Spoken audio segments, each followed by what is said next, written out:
Okay, so this video is going to be following on from my half an hour-ish long video on ionic bonding, which I made 15th of December. This is 15th of December today again.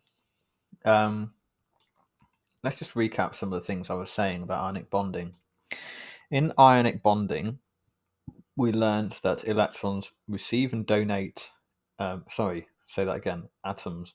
receive and donate electrons. Non-metal atoms, because they have a nearly full outer shell, receive electrons or tend to receive electrons, whereas metal atoms, because they have a nearly empty shell, generally speaking, they tend to donate electrons. So we have an example here of a lithium ion, which has lost an electron, making it positively charged, and it had given it to chlorine, forming a chloride ion.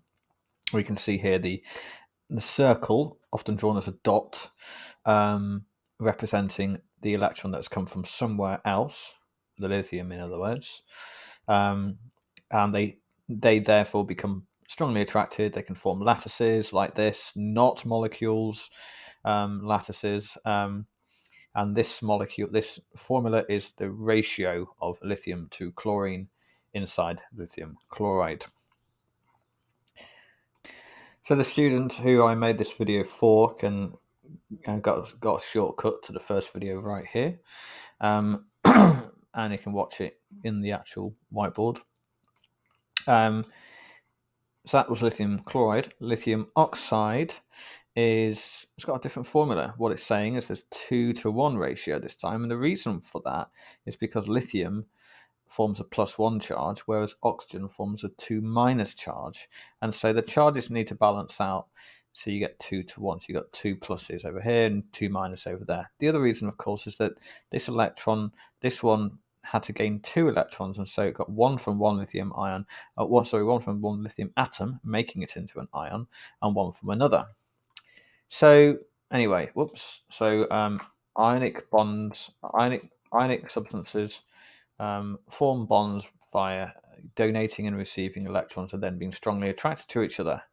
What would happen if I had, let's say, for example, an oxygen atom, and I wanted to attach it to another oxygen atom? We know that. Let's just rub out these other electrons there. We know that, what was I saying? We know that oxygen forms molecules of O2, so we know they connect, and so you can actually draw these, and you can okay. So how might you see oxygen molecules drawn? We might see them drawn like this. So I notice that oxygen tends to have a sort of red color, it seems, for some reason, so I just tend to draw them in red. So you might see an oxygen molecule like that, so they go around in pairs, and then you could draw some oxygen gas might have different molecules scattered around. So you can see they're sticking together, sticking next to each other, moving around as groups, and in groups like this. That might be a diagram of oxygen gas, just the particles all separate from each other. We know they group together like this. We know they bond together, but how does that work? Because what is the process that causes this oxygen atom to be attracted to this oxygen atom? It can't be the same process as ionic bonding for a number of reasons. If I try to give electrons to that oxygen atom to make it full, well, I mean, this would, if I did that, for a start, let's actually make it, we're going to bond these atoms together in a moment, so let's make it so as we can tell the difference between one oxygen atom and another. So what I'm going to do is I'm going to replace all these crosses for circles in a similar way that I did in the ionic bonding diagram. Okay, that's a bit better. So I can't just give these electrons to that oxygen atom, even though that would solve the problem with the attractive force, because the left-hand one would now be negatively charged, the right-hand one would be positively charged. But the problem is that the right-hand one does not have a full outer shell. And remember, the whole reason that whenever we have any sort of bonding, we always we're always trying to make them have full outer shells, otherwise it's just not going to happen. So what happens instead is that they share electrons, okay? And in fact, with this oxygen atom, starting with a slightly weirder example, they actually share twice. So I'll show you what I mean. So the way it's often drawn is they either touch or sometimes overlap. Let's overlap them. I tend to draw them overlapping, actually, I think. And what would happen is that one of these electrons here would what it means when we share. We don't really need to say too much about this, but you can imagine we know they're kind of orbiting the electron, the atom. Now we can imagine them doing a figure of 8 around the whole thing. And this one does the same thing here. And that one will then start to do a figure of 8. And then we get, let's get this one now. And that will do a figure of 8. And this one will do a figure of 8. So we've got some sharing going on twice there. We'll look at an example of when sharing just goes once in a moment. But now these 4 electrons are actually going to be orbiting the entire molecule. And so that's what we mean by sharing in that sense. And you can see now that if we include those in both the shells, then both atoms now have a full outer shell, because if we take the left-hand one, we can count these 4 plus these 4, and that adds up to 8. And we do the same with the right-hand one. So that is how covalent bonds work. That is how they form full outer shells. That is a double bond. We draw bonds we can draw bonds like this, and we can also draw them as sticks. In other words, covalent bonds. So we can do the oxygen atom, we do a double bond, and then another oxygen atom there.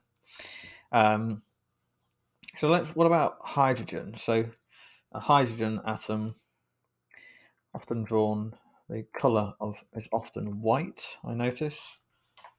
I don't know what colour they are, it's just this is just generally how I do them and how I notice other textbooks do them. Let's just make it, like that. Hydrogen is smaller, so let's make it smaller as well. So again, here's my diagram of hydrogen gas moving around in molecules. Pretty much always non-metal, certainly gases, tend to move around as molecules. Move around in pairs, molecules in pairs. Noble gases don't. Noble gases move around in single atoms because they already have a full outer shell, so they don't need to join with another one to make a full outer shell. So they're happy. Noble gases are happy to go around on their own. If I take a circle, if I draw a circle and make it transparent, and this is going to be my hydrogen atom. There's still one of those electrons there. And hydrogen atom has got an atomic number of 1, so it's just got 1 electron. And we'll erase that and steal one of those electrons, sorry. So this time they only have to share once, because the electron shell, this electron shell, the first electron shell, can only hold 2. So to fill it, you only have to share once. So we'll put one of them there, one of them there, and the same thing happens. So they would then imagine both of them doing a sort of figure of 8. And so this is only one lot of sharing. So hydrogen is drawn like that. So this happens with all sorts of things, and you can work out again from the periodic table. Let's take a copy of the periodic table there. I need to unlock it. So And covalent substances are always between non-metals, and the reason for that is because if it was metals form metallic bonds, which I won't go into in this video, but if it was a mixture of a metal and a non-metal, then it would form an ionic bond, which you saw earlier on. Non-metal atoms form negative ions, and so we can't form an ionic bond between them. I explained that at the beginning of this video. But if we have a look at these examples here, we can see that oxygen was in group 6, and so it needed to fill the outer shell, so it needed 2 more, which means it would need to share twice. It would need 2 bonds. So if we imagine these oxygen atoms as, if we didn't use the dot cross diagram as I've done here, or circle cross diagram as I've done, if we use the stick diagrams, we can imagine this oxygen atom having 2 arms, and then this hydrogen atoms having 1 arm. And when they want to connect, let's draw another one, and we'll be able to draw a familiar molecule. And these arms will connect with that arm. It's another way of imagining it. And like that. So that's hydrogen is now happy. That oxygen's a little bit more happy, but it's still got 1 spare. And then if we take this hydrogen and turn it upside down, line it up, and it holds hands like that. And now we have, well, what's that? That's H2O. So in other words, that's a molecule of water I've just drawn there. So whenever we see one of these bonds, we can imagine the stick like that. If we were to zoom in on it, we can imagine it looking like that. So that is the same as that, like you see down here. Okay, and a double bond is going to be 2 lots of those, as you can see here. Because whenever we have a covalent bond, we have a sharing of electrons. Now, what I'm talking about now is a little bit more advanced, but it's a good way to understand how these means that, and how they're the same thing, and how this makes sense here. So yeah, that's anyway. Okay, so that's covalent bonds. Covalent substances do form molecules, but not always. There are some cases when they actually form lattices. Ionic substances never form molecules. Covalent substances usually form molecules, but sometimes they do in fact form lattices. So we refer to those as giant covalent lattices, or lattice, a giant covalent lattice. And I'll give you an example. Let's imagine we had a carbon atom. Now, carbon has got 4 in the outer shell, because if I zoom in on that, you'll see that it's got an atomic number of 6. So it would have 2 in the first shell, 2 electrons in the first shell, and 4 in the second shell, which means it's got a gap of 4, which means it needs to share 4 times. So you can imagine it having 4 arms that it's trying to connect with people, with other atoms. And so if I gave, in other words, I have hydrogen here, and hydrogen could come along and they could connect up like that. But you could also get another one connecting up like that, and another one down here. If you're doing organic chemistry, you might be able to tell me that, if you studied organic chemistry yet, you should be able to tell me the name of this molecule, by the way. So I'm going to give you a few seconds to see if you can tell me what the name of it is, if you've studied that subject yet. So the formula of this molecule is going to be CH4. This was H2, of course. What's the name of this? It's called methane. Anyway, this is not a giant covalent structure, so why did I start talking about that? Well, because with carbon having 4 bonds. First of all, actually, I should mention that I've drawn this as if it's in 2 dimensions. So we live in a 3-dimensional universe, don't we? So they wouldn't display themselves in this sort of pattern. I'm going to get a diagram out of methane, so we can see how the atoms, how the electrons, or how the bonds would actually be arranged.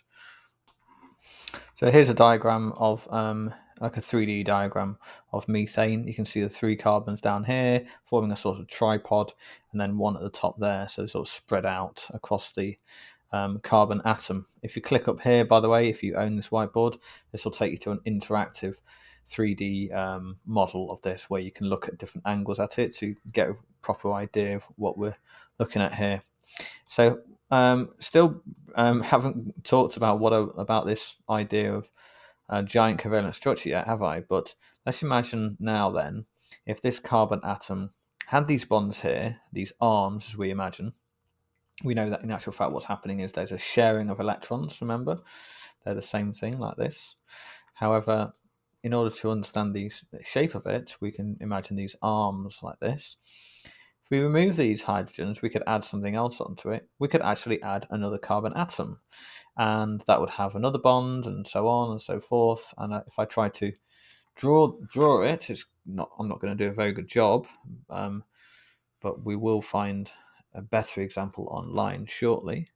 So let's say that I've got try to draw a 3D one here. There's my carbon atom, and I'll draw another carbon atom stuck to that, and then it's 3 other legs, and then another carbon to there, and it's 3 other legs, and so on and so on. And anyway, you can see it's going to form, if I just keep doing that, there's going to be always spare bonds to connect more carbons to, and so it forms a lattice. It goes on and on and on forever. And if it did that in this more sort of organized 3D way, that is in fact what diamond is. So diamond is, or what a single diamond is made entirely of covalent bonds. So it's almost like a giant molecule. It's not a giant molecule because it's a lattice. Molecules are self-contained units, but it is going to be, is it as strong as a molecule? Well, it's made only of carbon-carbon bonds, so it's very, very strong. But yeah, let's have a look at a diagram of the molecular structure of diamond. Okay, so I don't know if you can quite make out what's going on here, but here we have a diagram of a molecular structure of diamond. So all these atoms of carbon sort of stacked on top of each other in this kind of, each one having the bonds arranged in the same sort of way in which they're arranged in methane. And this is a lattice. This would go on for however large the diamond actually is. Diamond is not the only giant covalent structure. There is also graphite and other examples like fullerenes. That would be a molecule. Anyway, okay, well, they're graphite, and there's also silicon dioxide. I'm not going to go into that in too much detail. I just want to briefly introduce the idea. Anyway, that's a pretty in-depth introduction to covalent bonds. There is more to learn, but I've pretty much covered the vast majority of what you need to learn, and then the rest of it is just going to be applying it to specific situations and understanding, for example, the different types of understanding the different types of giant covalent structures, and working out the molecular structure or the formula of different compounds and so on. But that's basically all you need to know as an introduction. So I'll stop it there.